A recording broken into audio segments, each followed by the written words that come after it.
Hello friends, this is me Priya and welcome to my YouTube channel of Excel learning, जिसमें हम लोग अभी अगर मैं बात करूँ तो एक क्रैश कोर्स लेके आए थे मॉडर्न इंडियन हिस्ट्री का। यानी मॉडर्न इंडियन हिस्ट्री की बात करते हैं तो जितने भी इंपॉर्टेंट चेंजेस हुए थे आपके मॉडर्न इंडियन टाइम में, वो सारी चीज़ें हम लोग डिटेल में डिस्कस करने वाले थे, जिसका इंट्रो वीडियो मैं ऑलरेडी आपको बता चुकी हूँ। सो आइए आगे इसको थोड़ा सा कंटिन्यू करते हैं। एंड मैं आपको बता दूँ, फिर से मैं आपको ब्रीफ कर दूँ, दिस इज़ मी प्रिया, और आप मुझे चाहें तो अनअकैडमी पे भी फॉलो कर सकते हैं। मैं educator eight Unacademy. I teach at in the category of UPSC CSC. तो यूपीएससी सीएससी की कैटेगरी में मैं वहाँ पर पढ़ाती हूँ। एंड ये मेरे बाकी पर्टिकुलर से अगर आप चाहें तो देख सकते हैं। नेक्स्ट अगर मैं बताऊँ तो ये मेरे बाकी कोर्सेज हैं जो अगर आप चाहते हैं तो रेगुलर बेसिस पे which are available on the Unacademy. Unacademy पे आपको ये सारे कोर्सेज मिल जाएंगे। डेली हिंदू एनालिसिस होती हैं, वो मेंस और प्री दोनों पर्सपेक्टिव से कराई जाती है। देन आपकी एनसीईआरटीज की समरीज होती हैं अगर आप चाहते हैं। और अगर मैं बोलूँ तो आपकी स्पेशल क्लासेस भी होती हैं which are getting organised on Saturdays and Sundays. ठीक, तो सैटरडेज को एंड संडेज को आपकी स्पेशल क्लासेस होती हैं जो आपको बाकी आपकी यूपीपीएससी की बात करते हैं, यूपीएससी की बात करते हैं, या और भी बहुत सारे डिफरेंट एग्जामिनेशंस होते हैं जिसमें आपके लिए बहुत ज़्यादा यूज़फुल है। आप सीडीएस की बात कर सकते हैं, आप एसएससी सीजीएल की बात कर सकते हैं। सारे एग्जाम्स के लिए बहुत ही ज़्यादा बेनिफिशियल है। तो अगर आप चाहते हैं तो आप ये भी ज्वाइन कर सकते हैं। नाउ कमिंग बैक टू मैंने आपको पहले ही पिछले लेक्चर में ये बताया था कि हम लोग मॉडर्न इंडियन हिस्ट्री की सीरीज़ स्टार्ट करने वाले हैं। ये क्विक रिवीजन सीरीज़ होगी, यानी एक क्रैश कोर्स होगा जिसमें आपकी पूरी की पूरी मॉडर्न इंडियन हिस्ट्री के जितने भी इंपॉर्टेंट पर्सपेक्टिव हैं सब कंपाइल हो जाएंगे। यानी एनसीईआरटी और स्पेक्ट्रम का एक पूरा जस्ट आपको प्रोवाइड कर दिया जाएगा इस पूरी की पूरी समरी में। And this will be provided by me, that is Priya Tiwari. Now coming to next, अगर मैं बताऊं तो हम लोग टॉपिक्स देख चुके थे कि हम लोग कौन कौन से टॉपिक कवर करेंगे। बट दिस टाइम आज के लेक्चर में बेसिकली मैं आपको सोशियो रिलीजियस रिफॉर्म्स के बारे में बताने वाली हूँ थोड़ा बहुत। ठीक है, कि आपकी सोशियो रिलीजियस रिफॉर्म का जो एक इंट्रो होता है दैट विल बी वो हम सारी चीज़ें इस वीडियोज़ में कवर करेंगे। तो इसको कंटिन्यू करते हैं। सबसे पहले अगर मैं बताऊं so what is socio religious reforms. ठीक है, नाम से जैसा आप पता लगा सकते हैं सोशियो रिलीजियस रिफॉर्म्स क्या होते हैं। सोशियो मतलब क्या होता है आपका सामाजिक। ठीक है, तो आपका सामाजिक बेसिकली बात हो रही है, यानी आपकी जो सोशल स्थिति है उस टाइम पे। आप रिलीजियस बात कर सकते हैं, यानी धार्मिक जो भी चीज़ें होती थी, जो रिचुअल्स होते थे, जो ट्रेडिशंस लोग फॉलो करते थे, उन दोनों चीज़ों में रिफॉर्म आपको देखने को मिल रहा है, चेंज देखने को मिल रहा है, कुछ सुधार देखने को मिल रहा है। तो ऐसे जितने भी आपके मूवमेंट्स हुए थे उन्हीं को हम सोशियो रिलीजियस रिफॉर्म्स कहते हैं। नाउ 19th सेंचुरी यानी 19th सेंचुरी की अगर मैं बात करूं तो most of the reform movements inspired by many factors begin in Indian society. अगर आप भारतीय समाज की बात करते हैं तो बहुत सारे रिफॉर्म के मूवमेंट्स यानी बहुत सारे सुधार के आपके मूवमेंट्स हो गए थे जो यहाँ पर स्टार्ट हो गए थे। बहुत सारे उसके भी कारण थे शुरू होने के, वो हम देखेंगे धीरे धीरे। तो बहुत सारे आपके सुधार के मूवमेंट्स हो गए थे। और ये सब क्यों आए थे? क्योंकि आपके समाज में बहुत सारी कुरीतियाँ आ गई थी। अगर आपको पता हो, बाल विवाह होता था, ठीक है, औरतों की स्थिति बहुत ज़्यादा खराब हो गई। तो इस तरीके से बहुत सारी कुरीतियाँ थी जिनको कहीं ना कहीं हटाने के लिए, ख़त्म करने के लिए आपके सारे के सारे जो मूवमेंट्स है वो आए थे। अब अगर आप बात करते हैं सोशल मूवमेंट्स की, तो जो आपके सामाजिक मूवमेंट्स होते हैं वो बहुत टाइप्स के, बहुत अलग अलग प्रकार के आपको देखने को मिल जाएंगे। सबसे पहला आपका आता है रिडेम्पटिव या ट्रांसफॉर्मेटरी, इसको कहा जाता है। देन अगर मैं बात करूँ तो आपका रिफॉर्मिस्ट होता है। एंड उसके बाद आपका आता है रिवोल्यूशनरी। तो बेसिक आपके सोशल मूवमेंट्स, जो सामाजिक बेसिक आपके मूवमेंट होते हैं वो तीन टाइप के होते हैं, रिडेम्पटिव या transformatory, then reformist and then revolutionary. 19th century की बात करते हैं तो आपके इंडियन सोसाइटी में क्या होता है, टर्मोइल, कहते हैं ना भूकंप, साइक्लोन टाइप में आपको देखने को मिलता है। ठीक, बहुत ही ज़्यादा उथल पुथल आपको देखने को मिलती है भारतीय समाज में। और लॉजिक क्या था, बेसिक सोशल एविल प्रैक्टिसेस को क्या किया जाने लगा, यानी इसके पीछे लॉजिक क्या था, मतलब क्या कारण था कि 19वीं सदी में ही आपकी जो भारतीय समाज था वहाँ पर आपको इतना चेंज देखने को मिला, इतनी उथल पुथल। क्योंकि जो भी आपकी सोशल एविल प्रैक्टिसेस थी, यानी सामाजिक तौर से जो भी आपकी बुराइयां थी, जो कुरीतियां थी, ठीक है, अब लोग उस पर सवाल उठाने लगे। सती प्रथा की अगर आप बात करेंगे, या जो भी चीज़ें आपको देखने को मिली है, सारी चीज़ों पे लोग आपके क्या करने लगे, सवाल उठाने लगे एंड वो क्वेश्चन करने लगे। ठीक है, यानी जो भी आपके ऑर्थोडॉक्स वाले जो थॉट्स थे, आपके ट्रेडिशनल रिचुअल्स, जो सारी चीज़ें थी, ठीक है, उसको जो लोग अंधविश्वास की तरह फॉलो करते थे, अब लोग उस पर क्वेश्चन करने लगे, सवाल करते थे एंड उसको अपोज करते थे कि नहीं ये गलत है, इन चीज़ों को क्या किया जाना चाहिए, बेसिक आपका अपोज करना चाहिए। तो दिस वाज द बेसिक अगर आप कह सकते हैं कि फीचर था जो आपको सोशल रिलीजियस मूवमेंट्स में देखने को मिलता है, रिफॉर्म्स में। इसमें सोशल मूवमेंट्स की बात करते हैं जो 3 प्रकार के हैं, उसमें होता क्या क्या है। सबसे पहला आपका आता है रिडेम्पटिव या ट्रांसफॉर्मेटरी, इसको कहते हैं। रिडेम्पटिव या ट्रांसफॉर्मेटरी की बात करते हैं तो पर्सनल कॉन्शियसनेस एंड एक्शंस की बात करते हैं। कोई एक व्यक्ति है, व्यक्ति का जो कॉन्शियस है, मतलब जो उसकी समझ है अगर आप कह सकते हैं, ठीक है, या फिर जो उसके एक्शंस है, उसमें जब आपको एक तरीके से चेंज, बदलाव देखने को मिल रहा है तो आपके रिडेम्पटिव या ट्रांसफॉर्मेटिव चेंजेस में आ जाते हैं।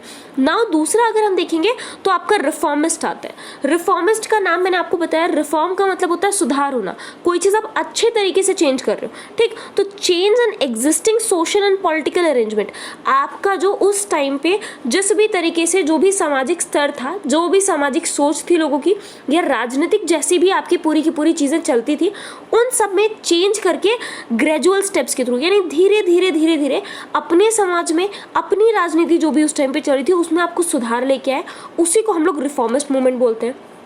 तीसरा अगर आप देखेंगे तो तीसरा मूवमेंट आपका होता है रिवोल्यूशनरी, मतलब transform social system radically often bye capturing state power. अब यहाँ पर क्या हो गया, पहले तो इन लोगों ने धीरे धीरे किया, पहले आपने खुद में सुधार किया, आप खुद के विचारों में अलग से लेके आए, ठीक है, जो आपको रिडेम्पटिव या ट्रांसफॉर्मेटरी में देखने को मिला।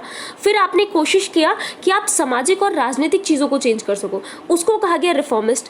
अंत में क्या हुआ, जब लोगों को लगा कि ये चीज़ें बदलाव नहीं आएंगी इतनी आसानी से लोग इसको नहीं अपनाने वाले हैं, तो वो रिवोल्यूशन पे आ गए, है ना, एक तरीके का विद्रोह आपको देखने को मिलेगा बहुत ही व्यापक स्तर पे अगर आप कहेंगे, ठीक। थोड़ा सा एक अग्रेसिव होके, थोड़ा सा गुस्से में आके एक तरीके से आप, उन्होंने क्या किया, स्टेट पावर को कैप्चर करके, जो भी आपकी स्टेट पावर थी, पर्टिकुलर कोई राज्य है, उसको कैप्चर किया एंड देन वहाँ के सोशल सिस्टम को रेडिकल तरीके से एक तरीके से चेंज करने की कोशिश की, ठीक है। तो तीसरा तरीका आपका रिवोल्यूशनरी में आपने स्टेट पावर, जो भी आपकी राज सत्ता थी, उसको अपने हाथों में लिया। उसके बाद आपने सामाजिक सिस्टम, सामाजिक जो भी आपकी स्तर था, उसको पूरी की पूरी सामाजिक व्यवस्था में सुधार लाने की कोशिश करी, तो आपका रिवोल्यूशनरी हो गया। तो 3 बेसिक टाइप के आपके अगर आप बात करेंगे तो आपके मूवमेंट्स है जिसके बारे में आपको पता होना चाहिए। नाउ कमिंग टू नेक्स्ट, अगर देखते हैं तो आपका क्या है, फैक्टर्स रिस्पॉन्सिबल फॉर मूवमेंट्स। आपके कौन कौन से फैक्टर्स होते हैं जो आपके मूवमेंट्स के लिए रिस्पॉन्सिबल होते हैं, ठीक है, यानी आपके कुछ कौन कौन से रीजंस हैं आप कह सकते हैं जिनकी वजह से ये बदलाव आपको देखने को मिले। सबसे पहला आता है presence of colonial government and policies, ठीक है। अभी तक मान लीजिए आपके समाज में बहुत सारी बुराइयां थी, बट वो बुराइयां ही सिर्फ थी।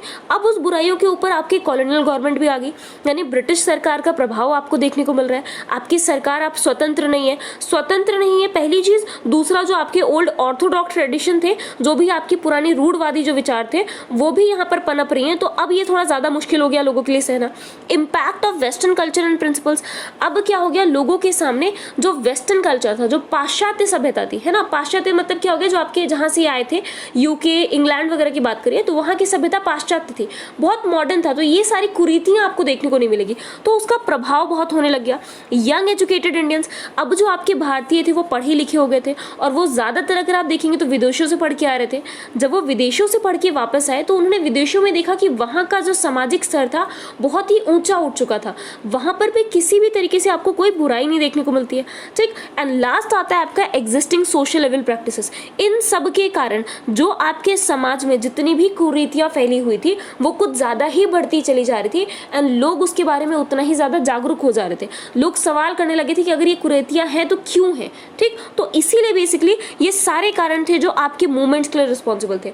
तो ध्यान रखिएगा, ये बहुत बहुत बहुत इंपॉर्टेंट पार्ट फॉर्म करता है। आप प्रीलिम्स की बात कर सकते हैं किसी भी एग्जाम्स के, या मेंस में एसे राइटिंग्स वगैरह की बात कर सकते हैं, तो दीज क्वेश्चंस, ये जो बेसिकली फैक्टर्स हैं, ये बहुत ज्यादा इंपॉर्टेंट है। नाउ कमिंग टू, आप देखते हैं टाइप्स ऑफ मूवमेंट। आपके जो मूवमेंट थे वो बेसिक 2 टाइप के थे, ठीक है, ध्यान रखिएगा, 2 टाइप के मूवमेंट थे। पहला मूवमेंट होता है रिवाइवलिस्ट एंड दूसरा होता है रिफॉर्मिस्ट। नाम से पता लगेगा रिवाइवलिस्ट की मतलब क्या हो रहा है, कोई आप कुछ चीज रिवाइव करना चाह रहे हैं, फिर से लाना चाह रहे हैं, कोई चीज, किसी चीज को नया करना चाह रहे हैं। रिफॉर्म का मतलब होता है आप सुधार करना चाह रहे हैं, आप चीजों को बदलाव में लाना चाह रहे हैं, चेंज करना चाह रहे हैं। रिवाइवलिस्ट की मतलब क्या हुआ, focused on reviving ancient industry या ऑर्थोडॉक्स ट्रेडिशन। अब एक मूवमेंट आपका था जो चाहता था कि आपके पुरातत्व, जो पुराना भारत था उस टाइम पे जो भी आपके रूढ़िवादी ट्रेडिशन चलते चले आ रहे थे उसको आप रिवाइव करें, फिर से वापस लेके आए, ठीक है, वो आपको रिवाइवलिस्ट में देखने को मिलेगा। रिफॉर्मिस्ट की बात करते थे, focused on reviving rational practices in society. ये लोग क्या कोशिश करते थे रिफॉर्मिस्ट, कि जो भी आपका समाज है वहां पर आप रैशनल प्रैक्टिसेस को फिर से इम्बाइब कर सके, फिर से ग्रहण कर सके, यानी जो भी आपके प्रैक्टिकल चीजें थी जहां पर आप क्या कर सके, क्वेश्चन कर सके, लॉजिक चीजें लगा सके, वो सुधार ही आपके रिफॉर्मिस्ट चाहते थे। अगेन रिवाइवलिस्ट की बात करते हैं, they opposed western culture and believe that it ruined Indian society. Revivalist का क्या मानना था कि आपके पाश्चात्य सभ्यता ने क्या किया है, आपका जो भारतीय समाज है उसको पूरी तरीके से रियून करके एकदम तहस नहस करके रख दिया, उसको बर्बाद करके रख दिया फ्यूज से, ठीक। तो आपके वेस्टर्न कल्चर को पूरी तरीके से खराब कर दिया। रिफॉर्मिस्ट की बात करते हैं, no exclusive opposition to the western culture and welcomed rational western thoughts. इन्होंने क्या किया, कोई भी अपोजिशन नहीं करते थे पर्टिकुलर किसी भी तरीके से, बल्कि ये क्या करते थे, आपकी जो विचारधारा थी, कौन सी विचारधारा, रैशनल विचारधारा थी, जो आपके पाश्चात्य देशों की विचारधारा थी उसको ये अडॉप्ट करना चाहते थे, उसको ये अपनाना चाहते थे। अगर आप बात करेंगे रिवाइवलिस्ट की तो आपका आर्य समाज हो गया, वहाबी मूवमेंट हो गया, ये दो इंपॉर्टेंट आपके मूवमेंट्स है जो आपके रिवाइवलिस्ट को दिखाते हैं। रिफॉर्मिस्ट की बात करेंगे तो आपका प्रार्थना समाज है, ब्रह्मो समाज है, ये बेसिक आपके कौन से हैं अगर मैं कहूँ तो आपके इस तरीके के मूवमेंट है जो सुधार चाहते थे, ठीक है, जो कहीं ना कहीं आपकी पाश्चात्य सभ्यता को अपनाना चाहते थे क्योंकि वहाँ कुरीतियाँ नहीं थी, सामाजिक कुरीतियाँ उनको देखने को नहीं मिलती थी। तो ये बेसिक आपके टाइप ऑफ मूवमेंट्स हो गए जो आपको सोशियो रिलीजियस रिफॉर्म्स में देखने को मिलते हैं, यानी सामाजिक प्लस धार्मिक दोनों ही चीज़ों में रिफॉर्म्स में आपको देखने को मिलेंगे। तो ये टर्म्स इंपॉर्टेंट थे इसीलिए हमने देख लिया। नाउ मैं आपको बता दूं कौन कौन से इंपॉर्टेंट टाइप के आपके मूवमेंट्स हैं, ठीक है, जो आपको एग्जाम्स में ज़्यादा इंपॉर्टेंट है, ठीक है। दैट इज ब्रह्मो समाज की बात करते हैं, ठीक है, सबसे पहले आपका ब्रह्मो समाज आता है, यंग बंगाल मूवमेंट आपको देखने को मिलता है, देन आपका वहाबी मूवमेंट है जो अभी हमने देखा आपका रिवाइवलिस्ट था, ठीक, आपका फिर सिंह सभा मूवमेंट आता है, पारसीज का जो रिफॉर्म मूवमेंट आता है, थियोसॉफिकल सोसाइटीज आती हैं, आर्य समाज की बात करते हैं, प्रार्थना समाज की बात करते हैं। तो दीज आर बेसिकली आपके सारे के सारे क्या हो गए, इंपॉर्टेंट मूवमेंट्स हो गए जो आपको देखने को मिलते हैं सोशियो रिलीजियस कैटेगरीज में। एंड प्रार्थना एंड आर्य समाज की बात करते हैं, प्रार्थना तो आप देख चुके हैं आपका रिफॉर्मिस्ट है, आर्य अभी हम देख चुके हैं कि आपका रिवाइवलिस्ट है। तो ये आपके इंपॉर्टेंट मूवमेंट्स है, socio religious movements. I hope आपने नाम जरूर सुना होगा, नहीं सुना होगा तो आज सुन लीजिए, ठीक। नेक्स्ट लेक्चर में बेसिकली हम लोग यहीं से अपने पूरे मूवमेंट्स को कवर करने वाले, जो भी आपके इंपॉर्टेंट्स होंगे मूवमेंट, उनके क्या फीचर्स हैं, क्या कारण है। जैसे आप ब्रह्मो समाज की बात करेंगे तो इसकी शुरुआत हुई थी, ठीक, राजा राम मोहन जी रॉय जो लेके आए थे, क्यों लेके आए, क्या जरूरतें थी, क्या क्या उन्होंने चेंजेस किए, तो आपके एग्जाम के पॉइंट ऑफ व्यू से बहुत ज़्यादा इंपॉर्टेंट है। नेक्स्ट अपने लेक्चर में हम लोग बेसिकली इसी को कवर करने वाले हैं। इसके साथ में आपके और भी बहुत सारे और छोटे छोटे मूवमेंट्स हुए हैं जो भी आपके एग्जाम पॉइंट ऑफ व्यू से बहुत ज़्यादा इंपॉर्टेंट है, वो भी हम सारी चीज़ें नेक्स्ट लेक्चर में कवर करेंगे। So again I would say, अगर आपको कोर्स अच्छा लग रहा है, ठीक है, अगर आपको पूरी की पूरी सीरीज अच्छी लग रही है या फिर मेरे वीडियोस अच्छे लग रहे हैं तो प्लीज़ मेरे चैनल को लाइक और सब्सक्राइब ज़रूर करिएगा, ठीक है। Do like, subscribe and share ज़रूर करिएगा चैनल। जितने ज़्यादा से ज़्यादा लाइक्स आएंगे, जितना सब्सक्राइब बढ़ेगा, उतना मुझे भी मोटिवेशन मिलेगा कि मैं आपके लिए जल्दी से जल्दी जो भी आपकी सीरीज़ है वो क्रैश आपकी जो भी क्रैश मॉडर्न इंडियन हिस्ट्री का जो क्रैश कोर्स है, I try to complete it as soon as possible, ठीक है। और इसके बाद आपको इफ आई वुड से तो एनसीईआरटी एंड स्पेक्ट्रम का पूरा कंपाइलेशन देखने को मिल जाएगा। ओके, सो मिलते हैं।